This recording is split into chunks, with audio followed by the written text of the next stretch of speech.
We are back with another episode of The Impact Show. And I am so pumped up today. I have my great friend Heidi Hanna in the house. Heidi, welcome back. Thank you. And I'm so glad because last time we talked, I was at home and you were at home and middle of it was the a pandemic. different situation. Folks, if you have not listened to our previous episode 80, May 2020, in the middle of the pandemic, it's a must listen to. As a matter of fact, Heidi, you don't even know this. This was one of the most listened to podcast episodes of all time on the Impact Show. Do yourself a favor, when we're done with today's show, go back and listen to episode 80 with Heidi and I. Bring us up to snuff, Heidi. Since May 2020, middle of the pandemic. Yeah. What's been going on? I mean, you're the mental health expert. You're the stress expert. Right. Have you been stress free?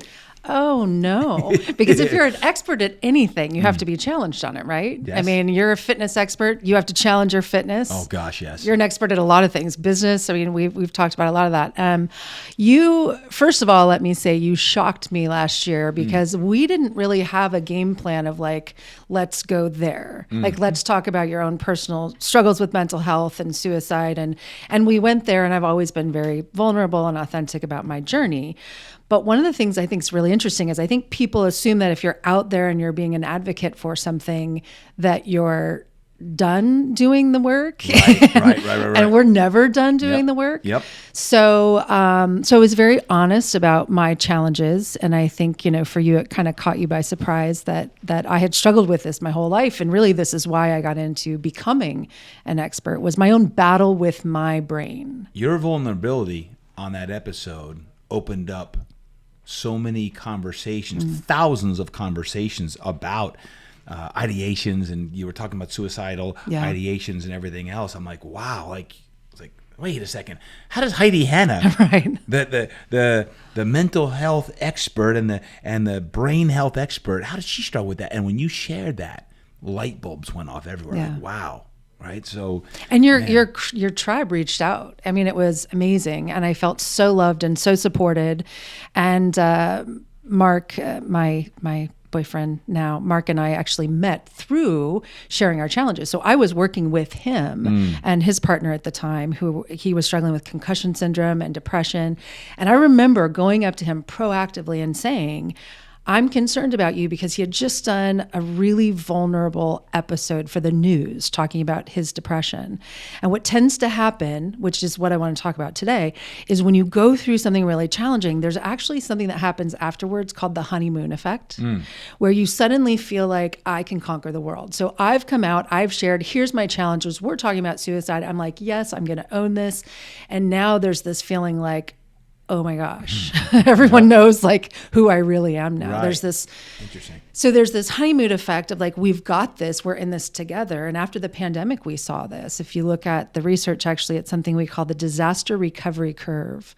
So when a disaster hits, there's this energy, just like that adrenaline rush. Yes. And especially for us, we're like, I've trained for this my whole life. Like, this is game time now. Yes. So then I'm on, Good Morning San Diego every week, and I'm showing up for my clients, and I'm also sick with COVID. And suddenly the realization of I'm exhausted. And there's a disillusionment with the honeymoon effect of like, ooh, this isn't what I thought it was going to be. And then that reality check of I'm exhausted, I'm overwhelmed, maybe I'm burned out. And that's where we get into depression. So after that show, not that it's the fault of the show, but what ended up happening was 10 months of the hardest depression I've ever dealt with. And I've had weeks and I've had months. I've never had 10 months. And I remember in the midst of it thinking, I have to do whatever it takes to really take care of myself and be still and go deep into the process. So friends of mine would say, Heidi, you're not depressed, you're just cocooning. You're the butterfly. In fact, I don't have my butterfly, but I have a little butterfly necklace I wear now. They're like, you're cocooning and something beautiful is going to come out of this. But I'm like, how long is cocooning? Like, it was scary. So I've shared with you, and I've shared pretty publicly at this point, that for me, the depression had a lesson that I had to learn about myself and about how much stronger I was than I thought I was, and really being still and really showing up for my clients in such a space of feeling like I didn't have anything to offer them, that it actually took me just being present and giving them the best that I had, even when I knew it wasn't the best I wanted to have. There were days where literally I would say, I just have to survive today. Like I just had to stay alive. And that's really hard to say because I'm the expert. But there were days I had to stay alive. And unfortunately, I lost a lot of friends last year who couldn't. And that was really hard. So a couple questions. First, it brings up the imposter syndrome. Do you feel like, okay, I'm supposed to be this expert, but I can't even get out of bed, or I feel horrible. Do you struggle with that aspect of like, I'm a Harvard professor. I teach 2 classes at Harvard and I'm this expert at this, but here I am struggling with it. Or was it, no, this is who I am and that's okay? I think it's a little bit of both. I think imposter syndrome is one way to think about it. And we know that we all have that, but I think it's that coupled with exhaustion. Yeah.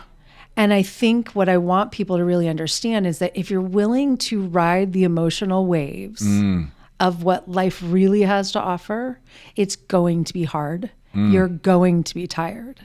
Like, I feel like we live in a society right now where we're supposed to live like we're dying every moment. And you can't do that. Sometimes I think you can because your energy is off the charts. But we've talked about this. Like, you can only sustain that if you're willing to recharge and recover. No, I'm really interested in this conversation because some people think I'm always on. Yeah. That I'm oblivious or I'm immune to this exhaustion. And I'm really curious because there's times when I feel like I have this COVID fatigue or this COVID fog. Like I didn't have COVID that I know of, although sometimes I think I did, because there are times when I'm just exhausted, right? So I'm curious about that.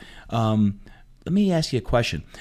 In the midst of a 10-month depression, I'm just curious, were there times where like you knew what you needed to do to get out of the depression, but you just either, number one, couldn't climb out, or you knew that you needed to go for a walk or take meds? I'm like, I don't care, I'm not doing it. Was it I don't care, I know what to do, I'm not doing it, or you just couldn't even do it? There's moments of all of those. So I think for me, especially because I am an expert, I can take a step back and say that what the voices in my head are saying to me are not really me. Like there's an interesting piece that happens. And I think if we separate it out, there's a survival-based programming that we have that it's almost like a light switches. And this is the part I think people who've never had thoughts like that don't quite understand is like, I can step back and logically say, I don't really want to take my own life. Like there's no question. You and I share faith, right? So like, that's not an option for me, but I'm having those ideas and I'm actually seeing it through. And I've actually somehow convinced myself that everybody would be better off if I wasn't here. Like that doesn't make any sense. So when those things start to show up for me, what I know is that's not really who I am, but I'm now in a battle with this. And so there's without sounding like I'm not separate from myself, but there's a piece of this that I know it sounds crazy. It's trying to help me survive. By kind of checking out. I just remember that moment of like, my life has been so good up to this moment that maybe it would just be better if I bow out gracefully because I don't want to let other people down. I don't want to fail. Right. And I don't think it's going to get better. No matter how many people said it's going to get better. There's almost this like navigation. Is that a skill you learn? I don't want to say skill. Is that almost a defense mechanism that you learn to separate yourself? Is that something anyone can learn, or is that something that because you study this all the time that you've kind of created this little bubble that you can see yourself separate from yourself? I know anyone can do it. I think it's just what we call it and how we do it. So again, I don't want to sound too like hypothetical or woo-woo on this, but I think that we all have our different coping mechanisms and you can actually simplify it. So for me, I don't get super heavy with it. I keep it light. For me, it's the monkey mind. So a lot of people know I've got my stress monkey, Melvin. I've got the little stress monkey. I squeeze him. It keeps me light. So those voices in my head are the monkey mind that is my survival nature. And it's not really who I am. I'll tell you where I went deep last year is if that's not who I am, then who am I? Interesting. And that I had not done before. So what I started to do was take the time to unpack, who am I at my best? What are my strengths? I mean, I did a lot of different assessments, and I did hypnotherapy. I went to a therapist 3 times a week. I got massage 3 times a week. Once I got to the point where I said, okay, this isn't working. I know where this path is headed. I'm not willing to do that. I'll tell you the game changer for me, thank God. My niece wrote me a handwritten letter, and I keep it with me. And in the handwritten letter, she's 13, she said, I know you're going through a hard time right now, but I want you to remember that your family loves you and you're my idol. And how could you not be? I mean, it was just that's what I needed in the moment. That letter stayed with me. I looked at it every single day and it was like, that's not an option for me anymore. So I want to be that person again. How do I get there? But recognizing I needed help, I think that's a huge first step. Recognizing what I've done in the past to get through this was a huge step. And I know something I've heard you say time and time again that for me was, it's again, that how do I just get through today is how do I move my body? And going from the fact that I had trained for a half marathon and was in really good shape to the fact I could barely walk a block because the depression was so heavy, the block had to be enough. And that's where I started. And it was literally 1 block, and then it was 2, and then it was 3, and then it was 10. And then it was like, okay, this is enough. I think part of it is knowing that sometimes enough is enough. Yeah. I always say that movement is medicine, motion is lotion. But what is it like when you know that's the case, but you're like, I don't care. I don't care. I'm not gonna go for a walk around the block. I know it's gonna make me feel better. I don't care. Yep. Right? Like, I'm curious how do we flip switch gets flipped so that you could be like, I know it's gonna get me better, but I don't care until I'm better. I'll start walking again. Right? Like It's a weird mental framework, and I'm loving this conversation because I know there's a lot of people listening in. All of us, by the way, go through this self-talk and this conversation with ourselves, and there's almost like multiple personalities, right? For like, sure. Who's talking up there today on that? And man. There's a lot of strategies that people can use. So I always like to kind of go there, right? Like, let's go deep, but then let's also say what worked. And I'm sure everyone that's listening or watching has something that works for them. It could be a song. I use music all the time. Absolutely. I have a playlist that brings me up and one that brings me back down, so I have certain songs I go to. I have essential oils, aromatherapy that I use to change my mood. In those moments, I remember last year, there's a couple things I can pinpoint in addition to the letter from my niece, Alexis. One was I would talk to my mom and talk to her, and at the end of it, it would be like, okay, now I'm going to do this. Like, I made an agreement with my mom. I would get on the elliptical machine for 5 minutes. So it was that accountability because my parents are concerned because I've shared with them, my history. So it was almost like, okay, Mom, I agree with you. I'm going to do this for you because I wasn't willing to do it for myself. I also watched a lot of documentaries. So I watched a lot of documentaries about people who inspired me. And it was kind of the same thing. Like, I'm going to watch this and then I'm going to do 5 minutes. I mean, I watched one, I don't remember what it was called, but it was some guy who lost a bunch of weight. So I'm watching him and I'm like, if he can do it, I could do it. But I didn't become a bodybuilder. I just did 5 minutes on the elliptical. So I think there's a couple things. One is the motivation to start, but then the appreciation for the effort that we're making and that's good enough for today. So what was there a moment that brought you out of this 10-month funk or depression? Was it the letter, or was it all of the different modalities that you used to get out of that? Or was there a moment where you woke up one day and you saw the sun shining a little bit differently? It was a brighter day and you started to have a little bit more hope again. I was so waiting for that moment. I'm smiling now because I'm like, every day I was like, is today the day? Where I always say when you're depressed, it feels like you have blue lenses stuck in your sunglasses and you can't get them off. And then when you're feeling better, the pink lenses are on. And it's like, how can we shift that? I always want it to be one thing, but I ended up actually writing it out. I journaled and I kept track, and then I looked back and I think I ended up counting about 25 different things that I tried, and maybe 21 of them worked really well and 4 of them didn't work for me. But the fact I tried them, they actually did, because I was brave enough to try. So it was really interesting to kind of analyze all of of those pieces. But there's a couple of other things that I do remember making a big difference. I think the first time I went to get help, professional help, and I was not opposed, but I spent months trying to figure out who the right person was going to be. And I was really happy with that process, even though I did try to quit multiple times throughout because I thought I got what I needed. And she really challenged me to hang in there. The second one was, this just sounds kind of funny, but it's when I finally decided to get my hair done. Talk to me about that, Heidi. Because I was like, Melanie says the same thing all the time. Like she feels like a new woman. It's well, and especially with COVID hair, it's like I was getting away with ball caps, and I just don't really care. Like I don't do hair and makeup every day. I just don't really care that much. So it was the day that I finally went to get my hair done, and it was making the investment in myself and spending the money to get my hair done, even if no one saw it. There was something about that, and then I was like, well, I'm going to get a facial. And I don't do that. And now I do both regularly, that plus massage. I'm a huge massage fan. I will do it multiple times during the week because it's kind of that realizing I operate at such a fast pace and I try to bring all of my energy, but I also embody a lot of the stress. So I need that. Desperately need that Ladies, release. I can see you out there now. All of you are smiling. Doctor's orders. I just became a huge Heidi Hanna fan. And all you fellas out there, it sounds like it's time for a great gift certificate for a facial for your lovely brides, because it sounds like that'll make you a better new person right there. So that's a good share. I'm going to add one more, and this is the hardest one for me to share, but I think it's also really important.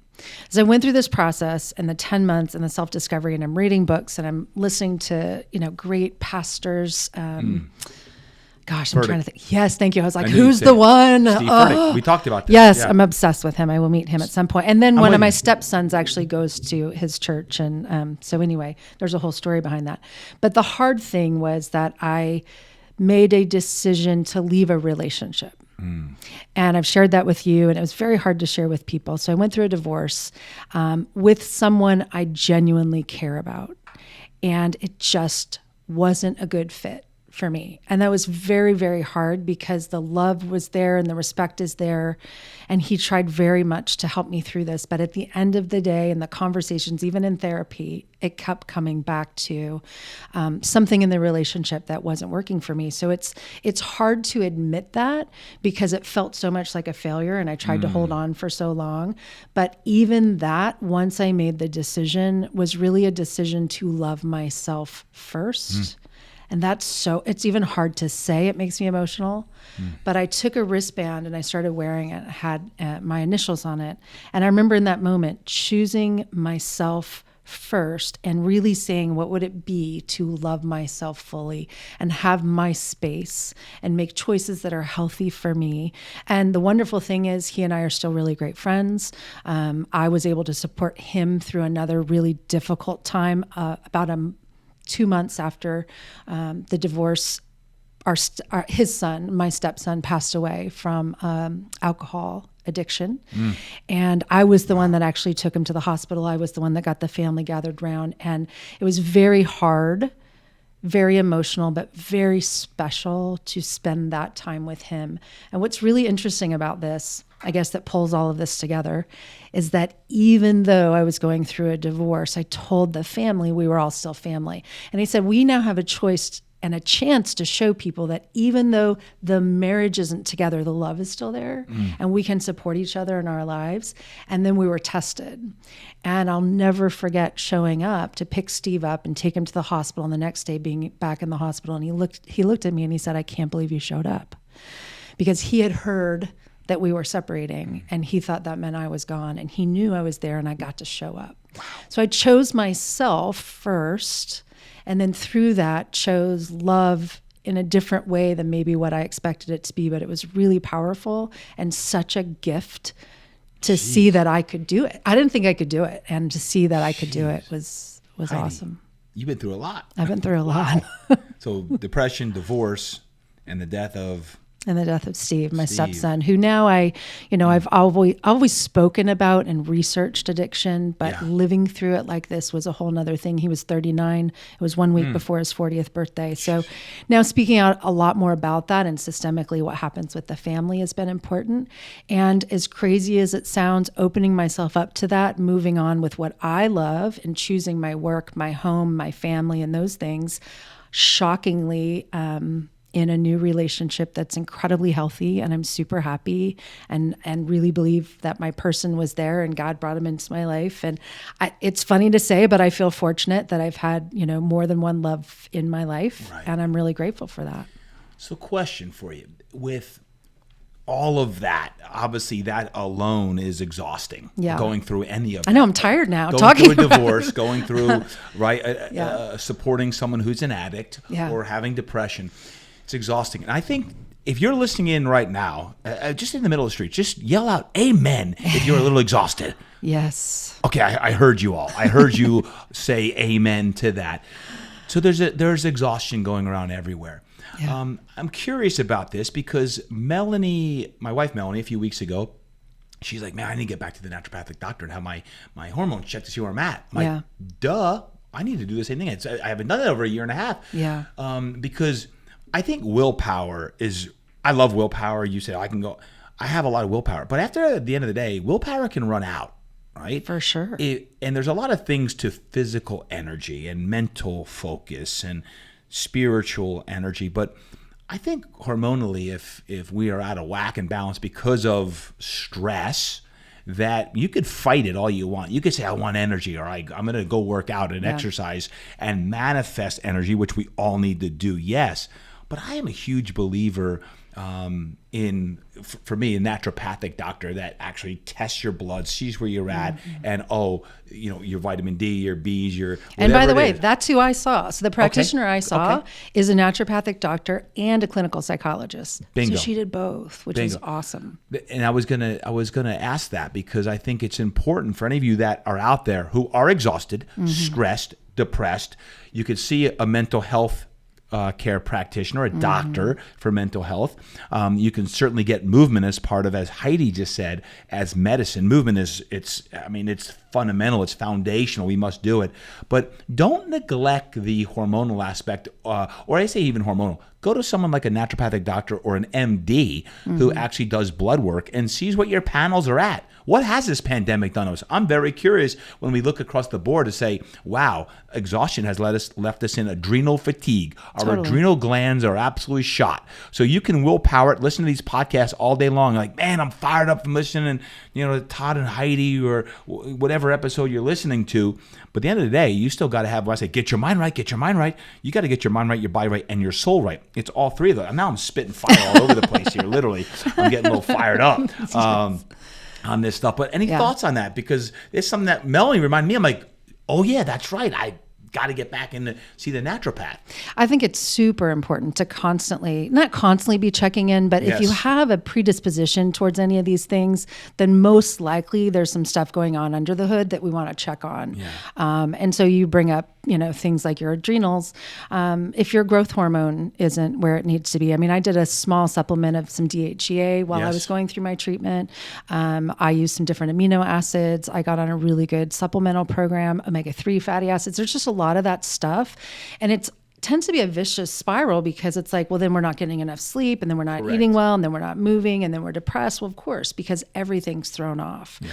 So I do think it's important to check under the hood. And of course, a lot of my research is looking at how chronic stress actually rewires the way that the brain processes. So from the structure, the function, and even the chemistry of what's happening in the brain and the nervous system, we're getting better at being able to review some of that through things like brain scans, but also some of the other biomarkers that we can look at so we can really fine tune what's going on.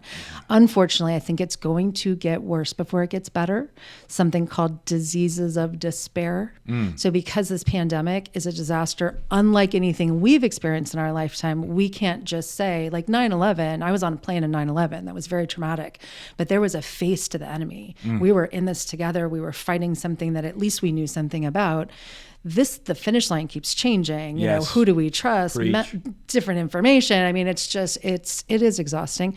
So the diseases of despair or the chronic stress related disorders are going to most likely get worse before they get better, which is why I would encourage everybody to proactively go ahead and check and see how you're doing and get some good help and be part of a support group and really figure out, if you can, how to take a little bit off of your plate to do the deep work of understanding who you really are, what your strengths are, what your resources are. Take time to create the space to do that now to help prepare you for what's ahead. What does that look like for you? Like, how do you do that? So it sounds great, but is it journaling? Is it going through a course? Is it literally taking time off in the evening for personal care? How do you do that so you can not be a victim of a disease of despair? Yeah. I think there's, again, a lot of pieces. I wish there was one easy one. For me, journaling has been a big part of the process. And I'm personally a fan of The Artist's Way. Julia Cameron has some wonderful courses. I actually took one online recently, and it's just about the morning pages, daily writing. That's the biggest thing. But there's two components of her work. One is morning pages, every morning, at least 3 pages of writing, and sometimes free form, stream of consciousness, first thing in the morning. And sometimes that writing for me is, I don't want to write, I don't want to write, I don't want to write until something comes out. But the other one, which I think is really beautiful, is what she calls the artist's day or the artist's date. And so it's once a week, taking your inner child or the creative part of yourself or whatever you want to call it, your soul, to do something just for you. So that could be, for me, I'd go down to the beach and just kind of explore, or it could be painting something. I mean, I got pencils and started drawing. There's a lot of things it could be, but it's that time just for you to kind of play. And that opens up a lot more creativity. It's really where, you know, in her writing, she talks a lot about this is where the divine or where God kind of speaks to us. So there's so much of the time we're praying to God, and then there's the time where we're opening up to hear from God. So I think that can be journaling, anything creative. I also think, again, music can be really helpful for that as well. What's her name again in the book? Julia Cameron, and it's called The Artist's Way. It's very well known, especially with artists. So actors, writers, people like that. Folks, we'll put that in the show notes, because I believe the concept of play is a great one today, because we've gotten so rigid in our routines. And not to get too technical, but when you look at rigidity, even in the fascia of the body, and how our bodies get constricted and tight, and even sometimes our own exercise routines, we're so in a routine of what we do. The concept of opening up and playing and using the right side of the brain to move and play and crawl and climb or whatever it may be is one that we have certainly gotten away from. Many folks have gotten away from, and I think that's a great reminder, even for myself, on that. And even then, along those lines, I've got to throw a plug in for humor. So, you know, similarly, if we can find things funny, we don't have to be funny, we don't have to tell jokes, but if you can find things funny in your day, you know, there's some great research that shows that if every day at the end of the day, you just recall the funniest thing that happened to you, it has the same types of reductions in depression and increasing positive mood as doing gratitude journaling. So it's kind of a fun way to do that. And so if you have kids at home, for example, start a humor jar and ask everybody at the end of the day to write down something they saw or found funny, put it in the jar, and then once a month you can go back and reflect on it. The fact is, we move so fast. We're too busy to be amused. So it's like, don't just say, oh, ha, ha, but like, soak in it for a second, take a picture of it, share it with a funny bunny. I call them my humor homies. So it just changes the brain. And in fact, I've pitched a course at Harvard Extension that, fingers crossed, is going to get accepted. So I'll actually have my own first course teaching applied and therapeutic humor, because I just believe in it so much. A humor class at Harvard. A humor class at Harvard. So you already have 2. Now you'll have a third on humor. So brain health and performance is one, psychological resilience, and fingers crossed, word on the street is it may happen. Professor Hanna. The streets of Cambridge. Man. Look We're at me talking now. humor. It's funny you said a humor jar. I was thinking, man, what would my kids say? I'd be half the humor. They'd be making fun of me. It's probably kind of funny. Depending on the age, it could be a lot of fart jokes. Yeah, and by the way, I don't mean they have to be young, because those happen in our house too.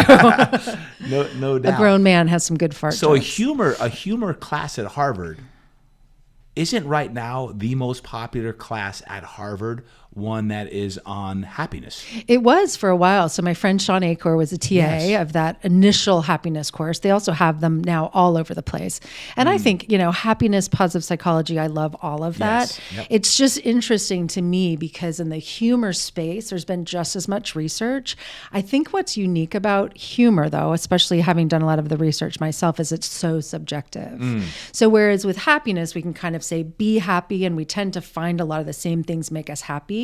Not the case with humor. So I did a humor research project with a bunch of my entrepreneurs I worked with, and I literally gave them a prescription for humor for 30 days. I gave them 2 different video clips to watch. Well, like 10 days into it, people are sending me like horrific emails. How could you find that funny? That was offensive. Or different cultures find different things funny. And I realized you really can't prescribe humor. But what you can do is say, what have you found funny? Like if you were to think about That's it right now, have you found anything funny today or within the last couple of days that you can recall? Yes. Anything you can share? Sure. Pastor Miles McPherson's Instagram post of his wife, Debbie, trying to get him to eat healthy, and he has to have potato chips. And his facial expressions had me rolling watching this. I do a Bible study with Pastor Miles, and it was just like his wife was like getting on his grill, and he didn't care. He was eating the potato chips. I don't know why I found that funny. Maybe because Melanie's always telling me what to eat, and I'm like, nope, I want the chocolate-covered almonds. The universal stuff is always funny. But think about like the advertisements we remember from the Super Bowl. They're always funny. Yes. You telling me that story is funny. I'm laughing with you. I love Pastor Miles. We're bonding over that now, and that's going to stick in my head. So humor has a lot of power to not only help. There's 3 things I talk about. It helps us to get rest. It's just like take a break and get some humor. It helps us to reframe the situation because we can see it in new ways. It helps us to recharge. It literally reduces inflammation in the body, puts the brain into a gamma wave state, which is really healing in ways that a lot of other things don't. We don't even have to laugh out loud to get the benefits, which is cool. We need to laugh more. That's the bottom line. One of the ways I laugh more is I call my buddy Warren. Because one of my buddies makes me laugh all the time. That's awesome. And whenever I need to laugh, I call him up, and within 5 minutes, he has me rolling, like losing a rib rolling. Yeah, He's been on the best. podcast before. I should probably have him on again. But like, I don't know if you have friends out there, folks, that one friend that makes you laugh because he reminds you of the kid that you are inside. That's my buddy Warren. I hope if you have friends like that, which we all do, that you reach out to them because it reminds me of the power of humor. Yeah, it reminds me of Mark Rippon. There you go. I gotta laugh a lot these days. I have another question. Yes. I was, and this may have to do with disaster recovery from the pandemic, but there's this interesting phenomenon going on right now, and it kind of like, I'm kind of perplexed. As kids go back to school out here in California, I know many kids across the country are already back in school, and even in work, there's this almost reentry anxiety. Yeah. And I'm perplexed that some kids don't want to go back to school because they're anxious or stressed about going back to school or going back to work. Yeah. Like, personally, I'm pumped to have people come back to Fitness Quest, including employees and teammates that like, let's go. It's time to collaborate. What's all this reentry anxiety I'm hearing about? Yeah, it's funny. Is it real? It's real. It's I always like to look at anxiety and stress and unpack what's really happening. So the interesting thing is, if we say we're stressed or anxious, it doesn't tell us anything about what's going on or why it's there. Yep. It's a sensation that we have. And so it came up to me recently because I just filmed my 4th course for LinkedIn Learning. And so this course is on preparing to go back to work. But it wasn't about preparing the way we would think, like skills that we need. It was actually preparing with the emotions and the anxiety of going back to work if you've been out of work for a while, whether it's related to the pandemic or not. So I started actually asking people, what is it, that's causing a lot of the stress? Well, right now, a lot of it is about people's physical safety because we can control what we do, but there's a lot of people concerned about, like, I don't know where you were last night. I don't know if you've been vaccinated. I don't know if you're going to wear a mask, like a lot of that kind of stuff. But a lot of it is actually we've been unsocial. Like my financial advisors I work with, the thing that's stressing them out the most is like going back to school anxiety of who's going to have my back at the playground? You know, who are my friends? What are we going to talk about? And these are really social people who are now like, what if I don't have it anymore? You know, it's very interesting. I honestly think the biggest reason people feel it right now is media. I think what's happening is it's almost like reentry anxiety. 100%. Aren't you freaked out? And now I have people going, I'm not freaked out. So I should be freaked out. Now I'm freaked out that I'm not freaked out, right? So it's almost like there's this push on us to be stressed and to be anxious and not pay attention to the positive. There's like someone will come around with the next study about we're opening up, and then there's like, well, here are the hazards of opening up, and you get opened up, and there's the media and the news. There's always something. So how do you protect yourself against that? How would you say? We have to get a control on our relationships with technology. So one thing I didn't mention to you is I actually joined the faculty for a group called the Digital Wellness Institute.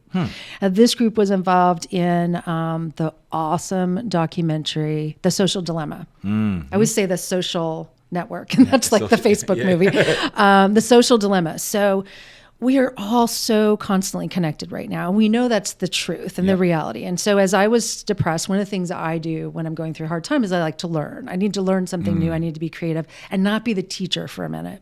So what I did was I reached out to my friend Amy Blankson, who's the co-founder for the Institute. And I said, look, I just want to be a student because I need to learn how to accept technology because I just want to turn it off and make it go away. But that's not working. So how do I embrace this? So I came in as a student and quickly they were like, well, could you teach a module while you're here? So I studied techno stress and what it's doing to all of us. And the main thing I want to say is that I like to think about it like sugar. You know, like we need some glucose to get energy for our system to run, but we cannot have a 24/7 drip. Like you wouldn't go to the hospital and get 24/7 glucose, right? Because the insulin's got to do its job and get the energy where it needs. There's this whole thing. So same with that, like that device, if it's in my peripheral vision and it's on and I know it's collecting information, part of my brain is wondering what I'm missing right now or what's coming in or how much do I have to do. So we live so much of our life part here, part there. And I think what that does is that already brings the tension and anxiety up that we can't keep up with everything. And then when we do go check, we're getting bombarded. So it's almost like we're depleted and tired going into our connection with technology and with the media. So now we need it to feed us. And what it's feeding us is a lot of garbage, unfortunately, and it's designed intentionally to hook us and to hijack us. It's scary. I mean, social media, a lot of people are going off of it right now, or at least minimizing it. I know people whose relationships have broken up. You know, it's hard not to get drawn into that. But I will say another thing, especially for those of you who are parents. The research right now is showing that people who use social media with intention, so if you're actively using it to participate, so you're commenting on others people's things, you're posting things, there's a positive benefit to your perceived social network. So that's good. The challenge is the scrolling, the perusing, the browsing, the comparing. That's where we really get into trouble. So fulfilling when you do that. It's like, oh, why did I just waste 20 minutes? Killing time. I'm like, what are you doing? I'm killing time. Why would you kill it? You don't have enough. So what's Heidi Hanna doing now that you're through the darkest of times, hopefully, right? We have ups and downs, but to stay at a place where you're now flourishing again, you feel the light. What are 3, 4, 5 hacks, tips, tactics that you're using on a regular basis to say, you know what, man, I'm winning the battle right now between the ears? First one is movement. And I will say this one's been harder lately because I've been traveling again and busy, really busy. I got a little too busy. I think I got a little too excited that I wasn't depressed and put a little too much on my plate. So even that is a learning where I'm going, oh, I see this cycle is now I'm going to be, there's an interesting book I got and I can't remember the exact title, but it's essentially about the benefits of being hypomanic. And I'm not saying it's a good thing, but turns out I now better understand my mental health. And I have what's called type 2 bipolar, which is I get hypomania. So I get a little manic, but I'm not manic like taking my clothes off, running down the street, doing anything dangerous, but I get really productive. Interesting. So what I'm learning now is there are moments of hyperproductivity, to embrace those, but to know they're not always going to be there, so that I don't put so much on my plate that when I'm starting to now come down a little bit, I can have some space. So planning things better, but moving more often. Yes. Which gets the creative juices flowing. Absolutely. Okay. Even if it's a little Same. bit. I'm So with you. being gentle with myself and not having to be perfect. Yep. Continuing to use humor and intentionally seek that out and share it has been really helpful. I do meditate. I actually spend about an hour every morning in some type of meditation. It's usually guided. So I'll listen to a meditation while I'm using, Personally, I use a product called Alpha Stim, but it's a cranial electrotherapy stimulation that just helps to nudge the brain into an alpha state. So you put clips on your ears and it just kind of helps nudge you in that positive direction. So I do both. But the other thing I would say that's different now from before is more play. And you did mention that, but now for me specifically, it's golf. So I've always loved golf. And I've never really allowed myself, because it takes up a big chunk of time. Like I've just never really gotten into it. But now I'm in a relationship with someone who's literally addicted to golf. So it's the best thing that we can do together. And we have a blast together. So we're playing, but we're also competitive with ourselves, but we're also outside in nature. You know, it's like this whole thing. So now we're starting to travel and go to golf tournaments together. So it's the relationship, spending time in a relationship that matters to me, and being more proactive with that. Instead of waiting for my one vacation day at the end of my speaking engagement, like saying I'm going to block off time and hold firm to that time. And I would like to make a commitment, since I'm saying it publicly, we'll say it's going to happen, of once a quarter actually taking a week to myself. Can't imagine doing that, but I think it's necessary for me. And again, it's gonna be different for everybody what that looks like, but for me. And that week for you would look like what? Is it doing nothing, or are you just not attached to anything on your calendar and you can go to the beach, or you can write, you can read? What does that week look like? I think the main thing is not having appointments. Yeah. That's the biggest thing. I don't do nothing well, that's for sure. But I like going to places like Canyon Ranch and Miraval and Golden Door, or a golf tournament. But most of the time when I go, I'm working. So I'll be like, I'm on vacation, but I'm working because I'm presenting, but that's okay because now I get to go for free. And I do this whole justification. What I'm saying is, no, I get to go as me. Your time. Not on, not working. And I'm going to hold you accountable to that. And I'm going to do it. I'm going to hold you accountable to that now. Yeah. It's 1 week every 90 days. 1 week. Oh man, You're that's done. like, you're accountable. That's heavy. That's heavy. Started sweating, folks. I did start she sweating. Is now sweating in the studio. I know it's what I need. There's no question. And every year I say I'm going to do it, and I haven't. Let's just share it with everyone. Everyone needs it. Everyone needs it. Say, like, because right now you're thinking, oh man, that would be great. That'd be nice to do. No. It's not actually nice necessary. to do. I've been talking about right now, because energy, talk about exhaustion. Everyone's exhausted. Everyone's tired because of the demands that are placed on us, whether it be professionally, whether it be personally. On this, you talk about disaster recovery from the pandemic. I don't even want to think about how long does this last. I don't know. I just keep thinking like, I got to stay in the now because it might be 3 months. I can't think like, oh, it's going to be another year. I don't even want to think about that. The thought of it's going to be another year tires me out to think about. I got to do that for another year. No, I'm just going to like stay in the now and just keep going. Let me riff on that for a second. One of the most helpful things for me was with my dear friend, Christine Entwistle. And she's been my running partner for a long time. And she works with Challenge Athletes Foundation. I'm super involved with them. And she went through a tragedy last year as well. And so as I was going through some of mine, I just remember I get overwhelmed easily. One of the things she said to me is, it's just like a deck of cards. It's one card at a time. So I think that's really important too, is that yes, we want to think about like the long term, where do we want to go and set some goals, but ultimately it still comes down to one card. What's the best thing I can do right now in this moment? And know that over time we'll get to the point where we can look at the whole deck, or a hand at a time. That's just been really helpful for me to just keep my focus in the present moment, make sure I'm showing up right now. It's hard when you're tired to think that way, right? Because if you're tired, you're stressed, you're depressed, you can't think that way. But time off allows you to actually think with some space. I talk about thinking with space all the time. I think it's an important aspect to live our best lives, is to make sure we create that time, carve out that time, to commit to that time, to do what we need to do as well. Anything else on disaster recovery from the pandemic that you want to share before we wrap up today's episode? I think the biggest thing is just to keep in mind that we cannot control the waves, but we can learn to surf. And so the waves of emotion, the waves of energy, the ups and downs have information in them. and power in them. So when we're dealing with the big waves and maybe feeling overwhelmed, to just learn to ride them. What can we learn from them? How do we grow as a result? I mean, this is where I'm going with my research, and the new book I'm working on is about the adaptability quotient. How do we become more adaptable in a positive way as a result of what we've gone through? Not resilient. I think resilient is kind of a cop-out. Resilient's bouncing back to where we were. Adaptable is bouncing forward as a result of where we've been. Interesting. And I think that's just a different way of thinking about it. I like that. It's the art of taking the storm and thinking about the art of surfing. I often think when you say the wave, I also think of like meditation. We do like tidal breathing, right? Breathing in and breathing out. Yeah. For whatever reason, I always think of the Jersey Shore because that's where I'm from, of those Atlantic Ocean waves in and out. But wherever you live, whatever bed of water you envision when you're doing that, I think that's a great reminder, Heidi, of the art of navigating the storm. Yeah, right? Navigating that storm on that.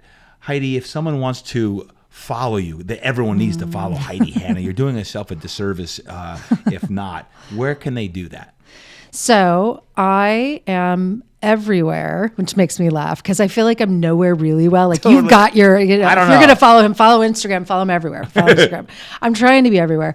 I'm most often on LinkedIn because I actually have my 4 courses on LinkedIn. I'm a LinkedIn ambassador. So I do a lot of stuff there. I do a live session there as well. But people can also find me at HeidiHanna.com. How often do you do a live on LinkedIn?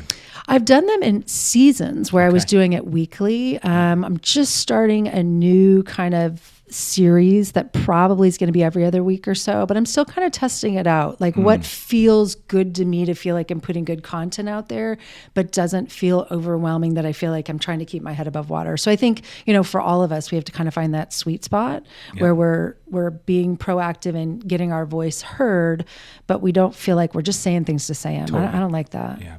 Heidi, when you were at your lowest, were you still producing content?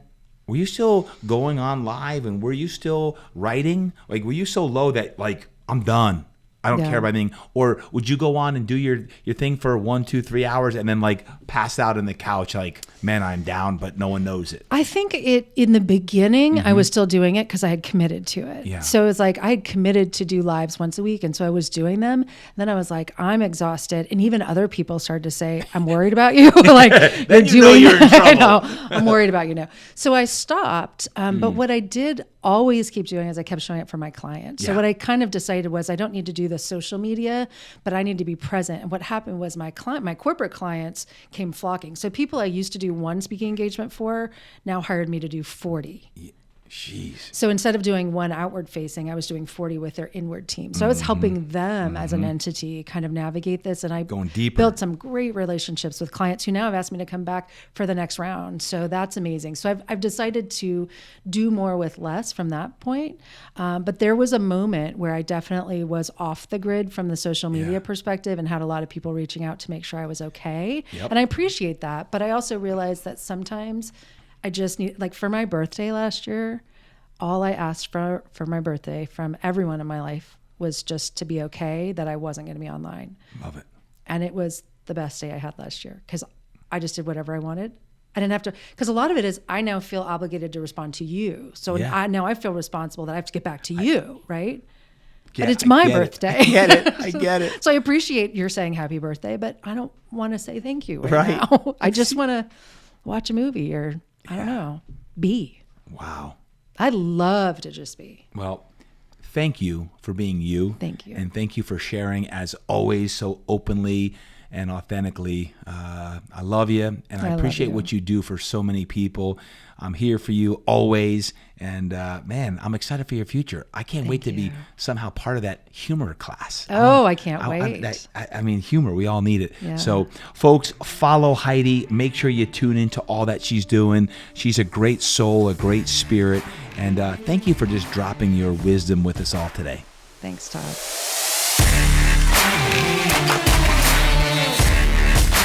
Folks, I hope you enjoyed that episode today with Heidi Hanna.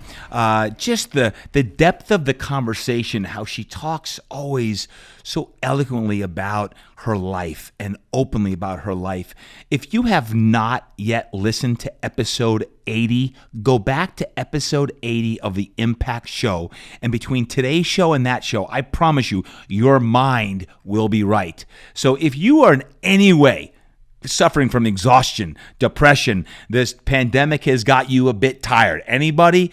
I know, I get it. Hopefully, Heidi's conversation today has empowered you to do some of the things that she is doing to help her, as well as many others, get through this difficult time. My friends, I say thank you. Thank you for listening in to today's conversation. And as always, remember, today, you must train hard. You gotta eat right. You gotta live inspired. And don't forget, you gotta create impact.